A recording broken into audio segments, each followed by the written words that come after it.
नमस्कार दोस्तों, स्वागत आप सभी का।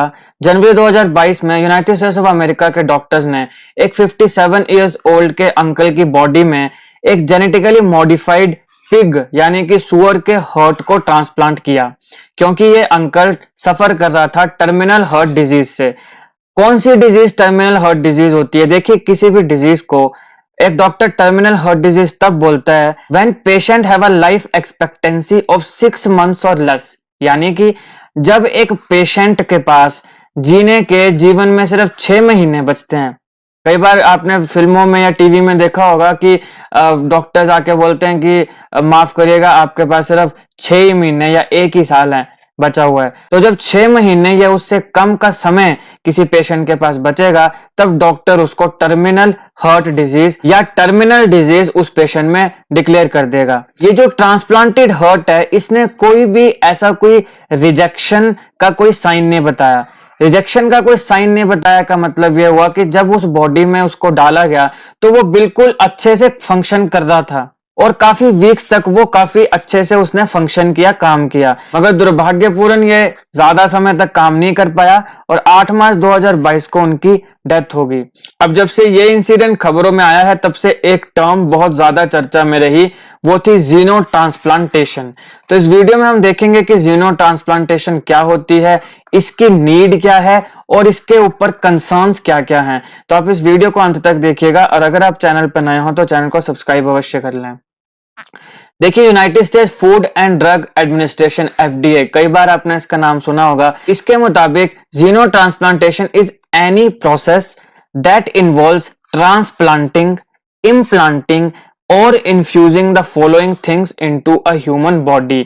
यानी कि United States Food and Drug Administration के मुताबिक जीनो ट्रांसप्लांटेशन वो कोई भी प्रोसेस होगी जिसकी वजह से ट्रांसप्लांट, इम्प्लांट या इन्फ्यूज होंगी फॉलोइंग थिंग्स एक ह्यूमन बॉडी में। अब ये फॉलोइंग थिंग्स क्या हैं?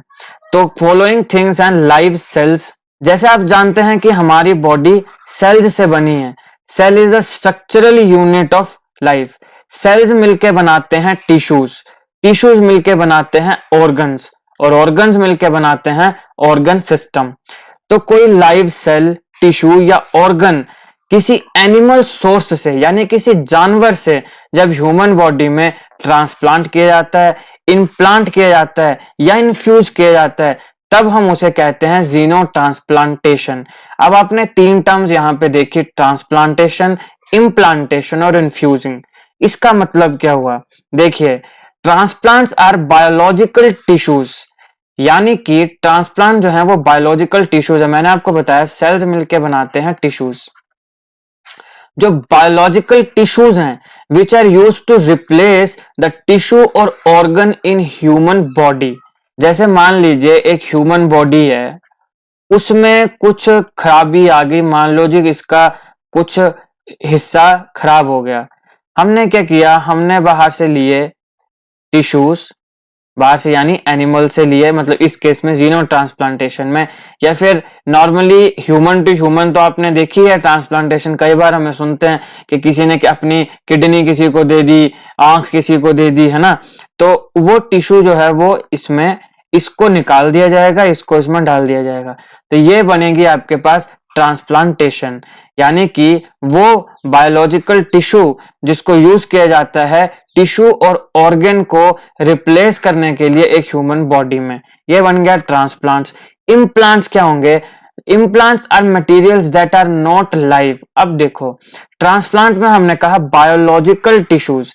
बायोलॉजिकल टिश्यूज का मतलब होगा कि ये हमने सेल्स लिए या फिर हमने टिश्यूज लिए किसी ऑर्गन सिस्टम से, यानी किसी ह्यूमन बॉडी या एनिमल बॉडी जीनो ट्रांसप्लांटेशन के केस में। लेकिन यहां पे हम लाइव नहीं ले रहे हैं ना, लाइव सेल, लाइव यहां पे देखो ये लाइव सेल्स लिखा है। हम यहाँ पे इम्प्लांट के केस में लाइव सेल्स नहीं ले रहे हैं, यहाँ पे हम ऐसे मटेरियल्स ले रहे हैं विच आर नॉट लाइव, जो लाइव नहीं है। अब इसका अगर आपने एक एग्जांपल देखना हो तो कई लोग अपनी बॉडी में जैसे मस्कुलर उसको बनाने के लिए कुछ चीजें इम्प्लांट करवाते हैं। आप लोगों ने सुना होगा कई बार अपने कुछ लोग, कुछ बॉडी बिल्डर्स मसल्स में या फिर अपने अलग अलग बॉडी पार्ट्स में मतलब कि कुछ चीजें इम्प्लांट कराते हैं।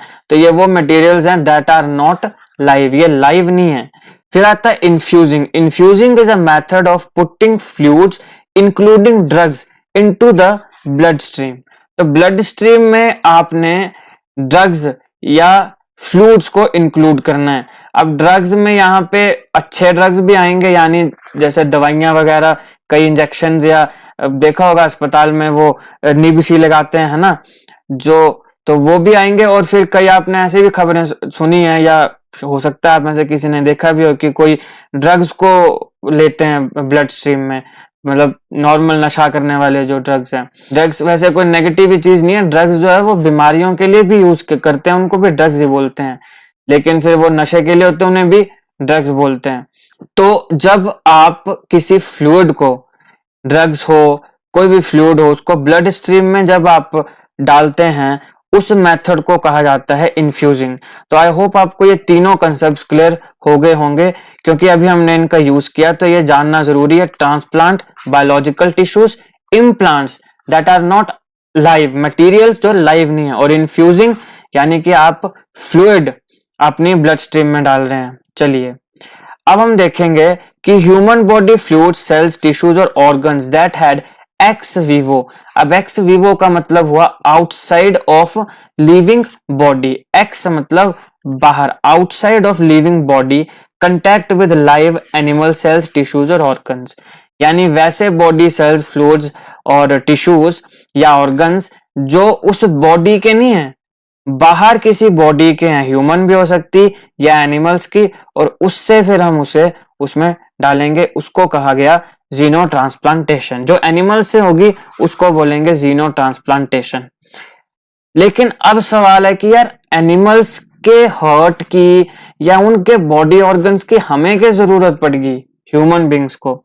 देखिए, ह्यूमन ऑर्गन्स की डिमांड ट्रांसप्लांटेशन के लिए दिन प्रतिदिन बढ़ती जा रही है, लेकिन इसकी सप्लाई बहुत ही लिमिटेड है और कई बार रेडिली अवेलेबल नहीं होती। यानी मान लो कि अभी डॉक्टर ने बोला यार हमें फटाफट अभी क्या है कि किडनी चाहिए या कुछ ऑर्गन चाहिए, तो इजी एकदम से आप कहाँ से ले आनी किसकी किडनी, कि कहाँ से जबरदस्ती। मुन्ना भाई एमबीबीएस था, नहीं कि वो संजय दत्त को बोला गया कि जी डेड बॉडी के ऊपर करना है, आपने रिसर्च करना है, तो बंदा फोटोग्राफर पकड़ के ले आया। तो ऐसा तो कोई सिस्टम हो नहीं सकता नॉर्मल लाइफ में, तो एकदम से कहाँ से ऑर्गन ले आना, तो रेडिली अवेलेबल नहीं होते और सप्लाई जो है वो भी काफी लिमिटेड है।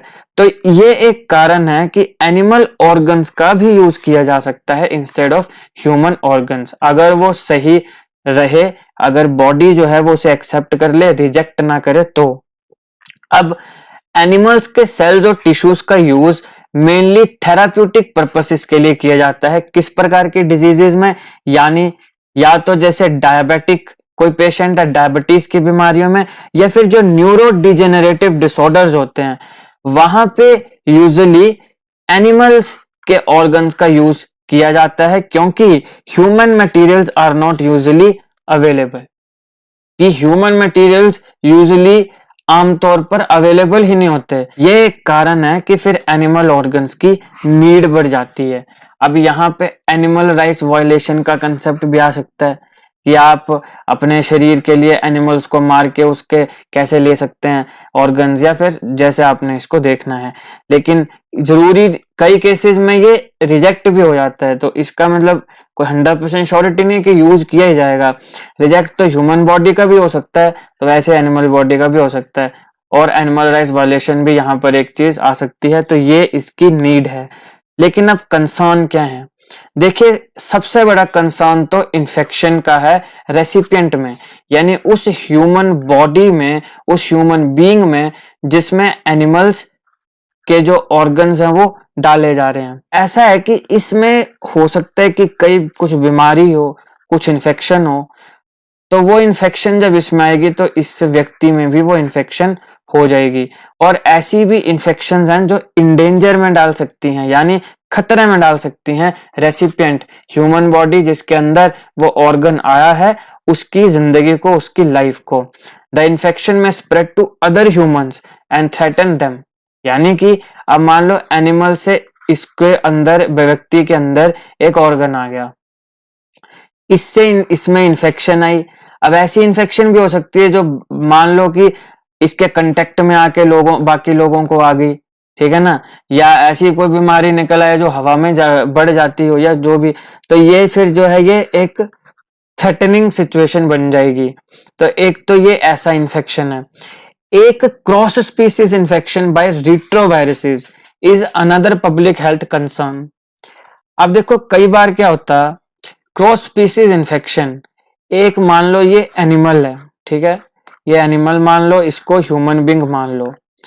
अब ऐसा हो सकता है कि इस एनिमल में कोई वायरस है, इसमें क्या है, कोई वायरस है, लेकिन वो इनएक्टिव है।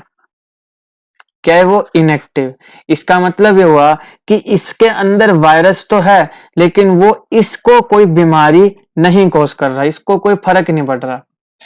लेकिन इसका अगर ऑर्गन्स जब यहां पे होंगे, जाएंगे, और ये इन्फेक्शन या वायरस यहां पे चल गई, तो ये जरूरी नहीं है, अगर इस एनिमल के अंदर ये वायरस इनएक्टिव है तो हो सकता है कि इस ह्यूमन बॉडी के अंदर वो एक्टिव हो जाए। तो ये भी, इससे भी क्या होगी, बीमारियां होंगी, डिजीजेज लगेंगी, वायरल इन्फेक्शंस शुरू हो जाएंगी। तो ये देखिए, द वायरस में be in latent form for several years and cause disease at a later stage. ठीक है, हो सकता है इसमें इनएक्टिव है, इसमें एक्टिव हो जाएगा तो इन्फेक्शन हो जाएगी। फिर कुछ ऐसी भी इन्फेक्शन आ सकती हैं जो अननोन है, जिनका पता ही नहीं है, तो it is difficult to identify them with the current technology. इसलिए उनको आइडेंटिफाई करना करंट जो हमारे पास टेक्नोलॉजी है उसकी मदद से मुश्किल हो जाएगा। जैसे कि कोरोना वायरस। अब जब कोरोना वायरस स्टार्टिंग में आया तो हमें तो पता ही नहीं इस प्रकार के वायरस का, भैया क्या है कोविड-19, क्या है, क्या ये वायरस है, कैसा है ना। तो फिर इतना, इसलिए फिर क्योंकि पता ही नहीं था, एकदम से कितना समय तो वैक्सीन बनाने के लिए लगा। आपको पता है ऑक्सफोर्ड के तो कितने ज्यादा, और बाकी भी कई यूनिवर्सिटीज इनके कितने ज्यादा ट्रायल्स ही फेल हो गए, कई बार तो तीसरे स्टेज में जाके ट्रायल्स फेल हुए। तो उसके बाद फिर हमें क्या किया गया, भाई घर पे रहो, काम धंधा छोड़ो, सब छोड़ो, तो लॉकडाउन लगाए गए, स्ट्रिक्ट लॉकडाउन लगे, तो ये सब चीजें हुई। फिर धीरे धीरे पता चलने लगा, इसकी स्टडीज होने लगी, तब जाके फिर वैक्सीन बनी, और अभी भी इसका खतरा बना हुआ है, क्योंकि अभी भी देखिए बार बार ये म्यूटेट होता आ रहा है। हमने कोविड-19 देखा, कोविड-19 पर मैंने एक वीडियो बनाई है, अगर आप चाहें तो देख सकते हैं। मैंने ये भी वीडियो बनाई है कि इसका नाम कोविड-19 क्यों रखा गया, यानी WHO किसी बीमारी का नाम कैसे रखता है, उसके ऊपर भी एक वीडियो आपको मिल जाएगी, WHO किसी बीमारी का नाम कैसे रखता है, लिंक डिस्क्रिप्शन में होगा। इसके अलावा मैंने आपको बताया कि ये तो म्यूटेट होता आ रहा है, नए नए वेरिएंट्स आ रहे हैं, जैसे कि ओमिक्रॉन। अब कहा गया कि ओमिक्रॉन वेरिएंट जो है वो बाकियों से खतरनाक इतना नहीं है। क्यों इतना खतरनाक है, नहीं माना जा रहा इसको, या माना गया, क्या कारण है, इसके ऊपर भी एक वीडियो बनाई है, अगर आप चाहें तो देख सकते हैं। दोबारा इस पर आइए कि जैसे मैं आपको बता रहा था कि कोरोना का जब आया तो हमें पता ही नहीं कि क्या है, समझ रहे हो, तो करंट टेक्नोलॉजी से उसको डिफिकल्ट है आइडेंटिफाई करना, कुछ ऐसे इन्फेक्शियस एजेंट्स आ सकते हैं। अब दोबारा कोरोना पर आइए। देखिए कोरोना ने तो पूरी दुनिया में हाहाकार मचा दिया, इसलिए फिर अब एक मिशन मोड पे पूरी दुनिया लग पड़ी कि अब इसके लिए हम इसको स्टडी करेंगे, फिर इसके लिए वैक्सीन बनाई जाएं, अभी भी इसके ऊपर रिसर्च चल रहा है। लेकिन अगर ट्रांसप्लांट किया गया ह्यूमन बॉडी को तो एक बॉडी में आएगा। मान लो अगर ये सिर्फ ऐसी कोई बीमारी हो जो एक छोटे से एरिया या फिर एक व्यक्ति तक के सीमित हो, तो कौन इतना कष्ट करेगा। मतलब कोरोना पर ही देखो सरकार को कितना पैसा देना पड़ा, पूरी दुनिया में। तो इसलिए इस प्रकार की अगर कोई बीमारी होती है जो कि पहले से अननोन है और जिसको डिफिकल्ट है आइडेंटिफाई करना, तो फिर इस प्रकार के इन्फेक्शियस डिजीजेस को या इनका क्योर निकालना, कि कैसे इसको ठीक किया जाए, ये भी बहुत ज्यादा डिफिकल्ट है। और अगर एक व्यक्ति से दूसरे व्यक्ति तक पहुंचने वाली होगी तब तो फिर एक और बड़ा कंसर्न होगा, जो हमने पहले भी देखा। तो ये तीन मुख्य कंसर्न है, एक तो सीधी सीधी इन्फेक्शन आ गई, एक फिर वो रिट्रोवायरस जो कि हो सकता है कि एनिमल में आपके पास इनएक्टिव है लेकिन ह्यूमन बॉडी में एक्टिव हो जाएगा, और फिर कि ऐसी कोई बीमारी आ जाए जो अननोन है, पता ही नहीं इस बीमारी का कि पहले ऐसी बीमारी हुई नहीं कभी, है क्या ये बीमारी, कैसी है, ये एक मेजर कंसर्न है। तो ये थी जीनो ट्रांसप्लांटेशन के ऊपर सारे इंपॉर्टेंट कंसेप्ट्स। आई होप आपको ये वीडियो अच्छी लगी हो, आपको समझ आई हो। अगर आपको अच्छी लगे तो वीडियो को लाइक करिएगा, शेयर करिएगा, चैनल को सब्सक्राइब करिएगा, और जो भी मैंने वीडियोज आपको बताई हैं उन सारों का लिंक आपको डिस्क्रिप्शन में मिल जाएगा, एक बार उन्हें भी जरूर देखिएगा। Thank you so much for watching.